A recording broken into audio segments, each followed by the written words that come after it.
Hi guys, welcome back to Gadget. Ini adalah Realme GT8 Pro. Sejujurnya, ini adalah smartphone flagship paling ganas yang Realme pernah ada. Dia bukan saja berikan chipset yang paling powerful pada tahun ini, tapi dia juga ada kolaborasi bersama Ricoh untuk kamera dia.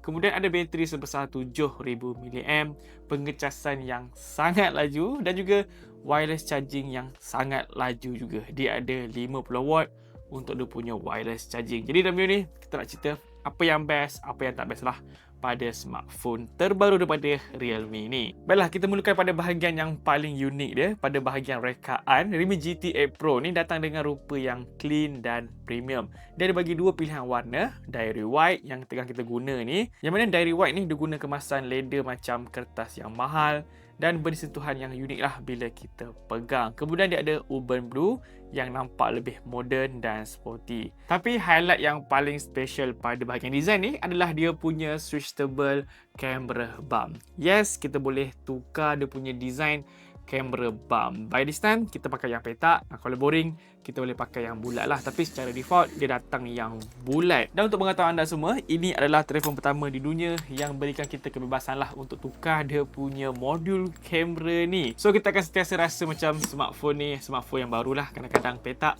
kadang-kadang bulat. Dia ada design yang berbeza.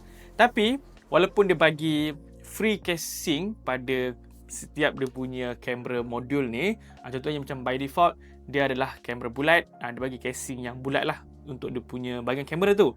Untuk yang petak dia bagi casing yang petak juga. Tapi masalahnya sekarang ni dekat market, kebanyakannya yang aku nampak diorang jual versi yang bulat je, dia tak ada versi yang petak. So by this time kita memang susah nak dapat casing yang ada design modul kamera yang petak macam ni. Untuk dia punya frame tepi ni jenis matte metal, rasa smooth, rasa selesa je bila kita pegang.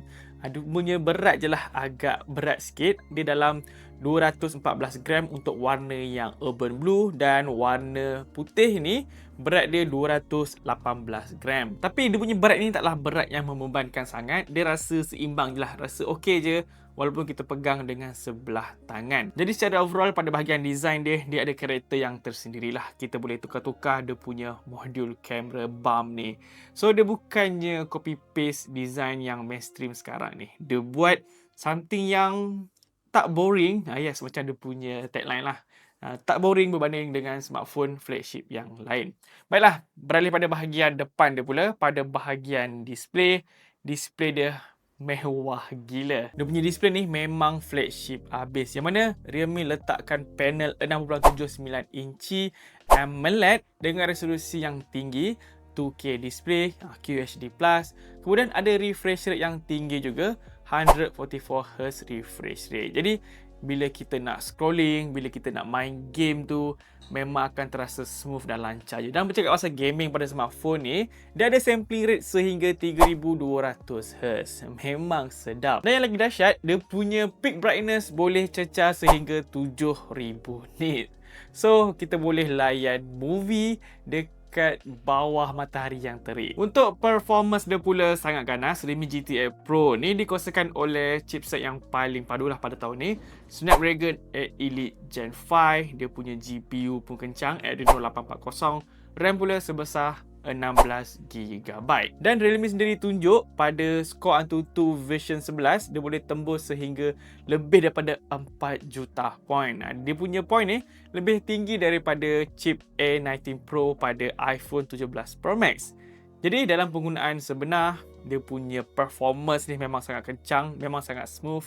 Kalau nak buka apps tu laju je, nak multitasking pun rasa lancar. Kemudian dia punya software pun semakin upgrade sekarang ni. Dia punya UI sangat smooth. Memang tak ada masalah lah, tak ada isu lag langsung. Yang lagi menarik, dia ada chip tambahan yang dinamakan sebagai HyperVision Plus. Ini adalah AI chip yang fokus pada visual. So dia punya chip ni akan bantukan naik resolusi game sehingga 2K dengan AI Super Resolution. Dan dia boleh juga naikkan frame rate sehingga 144Hz dengan AI Super Frame. Dan smartphone ni bukan je ada performance yang kencang, tapi Realme juga bagi bateri yang monster, bateri yang titan, 7000 mAh. Memang boleh tahan dalam masa sehari walaupun kita guna dia secara heavy. Jadi untuk dia punya bateri ni boleh bertahan sehingga 20 jam kalau kita layan video tanpa henti. Kemudian 26 jam boleh video call sampai bengkak dan 80 jam untuk layan muzik. Kemudian dia juga ada pengecasan yang sangat laju. Siap dapat dalam kotak pembelian lagi, dapat free je. So dia ada 120 watt untuk wired dan juga 50 watt untuk wireless. Jadi walaupun bateri dia sebesar 7000 mAh tapi nak charge penuh dalam 43 minit je. Memang laju gila.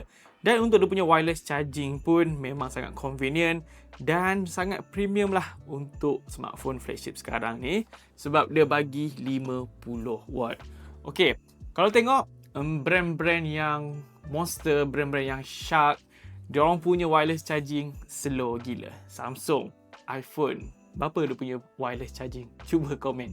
Nak komen pun rasa macam tak nak sebab memang slow dia punya wireless charging tu. Baiklah, sekarang kita nak masuk pada bahagian kamera dia pula. Inilah bahagian yang paling unik pada smartphone flagship ni.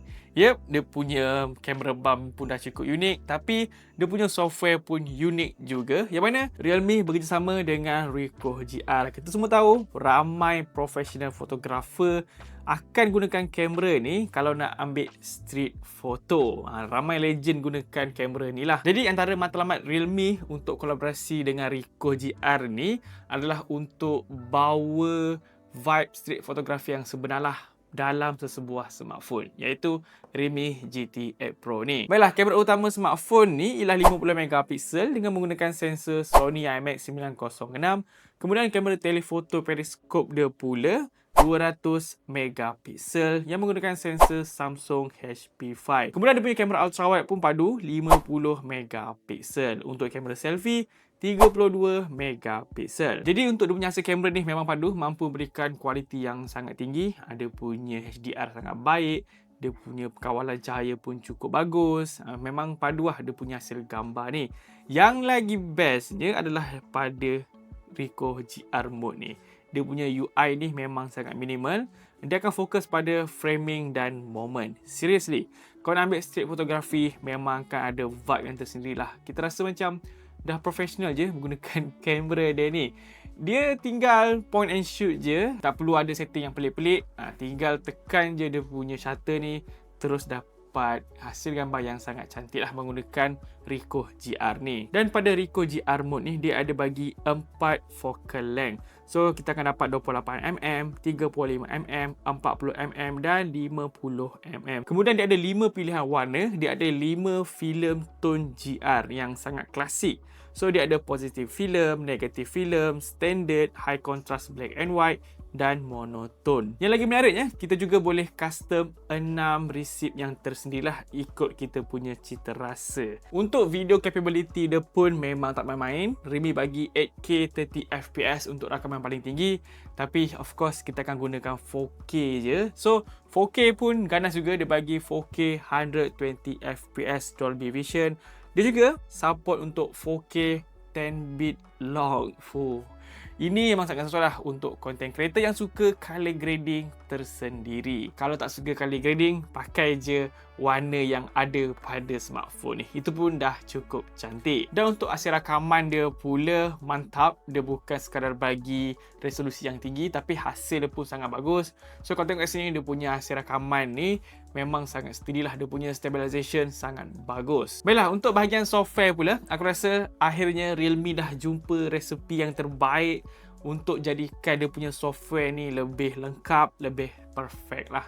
Realme UI 7 kali ni serius, matang gila, rasa clean. Memang berbeza lah dengan Realme punya UI yang sebelum-sebelum ini. Sebelum ni macam ada kartun-kartun sikit, but now it's a very clean, very sharp dia punya icon and sangat smooth lah kalau kita gunakan secara hari-hari tu. Rasa best je, rasa lebih enjoy je untuk dia punya software ni. Serius, tak tipu punya. Dia punya Realme UI 7 kali ni memang best gila untuk kita pakai. Dan satu lagi benda yang menarik pada smartphone ni, dia boleh connect dengan iPhone dan Apple Watch untuk beberapa fungsi yang tertentu lah. Jadi kesimpulan dia, Realme GT8 Pro ni sangat sesuai bagi anda inginkan sebuah smartphone yang ada segalanya. Boleh katakan smartphone flagship yang lengkap jugalah pada tahun ini. Contohnya, dia punya performance. Snapdragon 8 Elite Gen 5, 16GB RAM, itu adalah hardware yang sangat kencang untuk sebuah smartphone flagship. Kita lenjaklah apa saja pada smartphone ni, dia mampu berikan performance yang sangat tinggi. Bateri pun besar, 7000 mAh, ada pengecasan yang sangat laju, 120W, siap dapat dalam kotak pembelian lagi. Dan dia punya wireless charging pun sangat laju, 50W. Mana nak dapat charger yang laju dan wireless charging pun laju macam ni.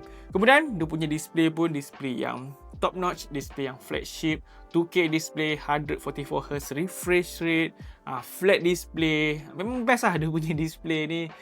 Dan dia punya kamera yang sangat mantap. Siap kolaborasi dengan Ricoh GR lagi. Kaki street photography confirm akan suka gila pada smartphone Realme GT8 Pro ni. Senang kata, smartphone ni antara smartphone flagship terbaik jugalah pada tahun ini. Dan pada harga jualan macam ni, boleh bersaing juga, boleh jadi satu pilihan lah untuk anda jika nak bandingkan dengan smartphone flagship yang lain. So guys, nampaknya ini saja video kita kali ni. Macam biasa, jangan lupa untuk tinggalkan like dan juga subscribe channel Bulu Gadget. Jumpa lagi next video. Assalamualaikum dan bye-bye. Peace.